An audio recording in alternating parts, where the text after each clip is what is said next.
Aku kenal dia dari aplikasi. Namanya Jihun, awalnya cuma iseng. Tapi entah kenapa, setiap chat darinya selalu bikin aku nunggu. Jihun tinggal di Korea Selatan, dan aku di Indonesia. Jarak kami ribuan kilometer. Tapi rasanya dia lebih dekat dari siapapun. Setiap malam kami teleponan. Dia cerita tentang salju, tentang hidupnya, dan aku mulai jatuh cinta. Pelan-pelan, dia pernah bilang, suatu hari aku akan ke Indonesia, ketemu kamu, dan aku percaya. Berbulan-bulan kami jalani hubungan ini, tanpa pernah bertemu. Hanya suara dan harapan, sampai suatu hari, Jihun berubah, chatnya makin jarang. Teleponnya selalu sibuk, dan aku mulai merasa, aku kehilangan dia. Perlahan, aku tanya, kamu kenapa, Jihun? Tapi jawabannya cuma, aku lagi capek.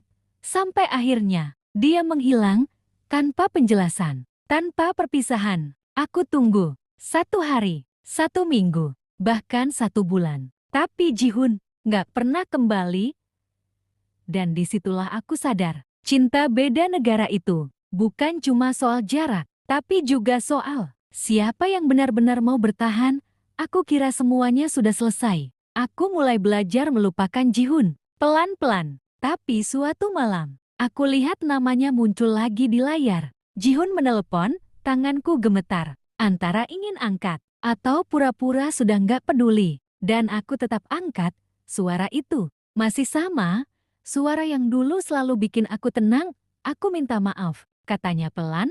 Aku diam. Terlalu banyak yang ingin kutanya, tapi mulutku seperti terkunci. Lalu dia bilang sesuatu yang bikin hatiku benar-benar hancur.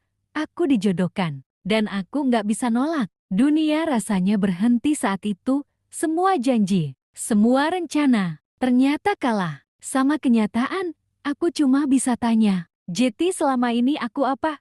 Jihun, dan dia cuma diam. Di detik itu, aku sadar, aku bukan kehilangan dia. Aku cuma nggak pernah benar-benar dimiliki. Telepon itu berakhir, dan untuk pertama kalinya, aku nggak nangis, bukan karena aku kuat, tapi karena hatiku sudah terlalu capek untuk merasa. Setelah malam itu, aku benar-benar hilang dari hidup Jihun. Nggak ada lagi kabar, nggak ada lagi harapan. Aku mulai menjalani hari seperti biasa. Meski diam-diam, ada bagian dari diriku yang masih kosong. Beberapa bulan kemudian, aku lihat fotonya. Jihun tersenyum karena aku sadar, cinta itu bukan tentang siapa yang lebih lama bertahan, tapi tentang siapa yang benar-benar memilih kita. Sejak awal, aku pernah percaya bahwa sejauh apapun jarak, cinta akan tetap menemukan jalannya. Tapi Jihun mengajarkanku satu hal, bahwa tidak semua yang terasa dekat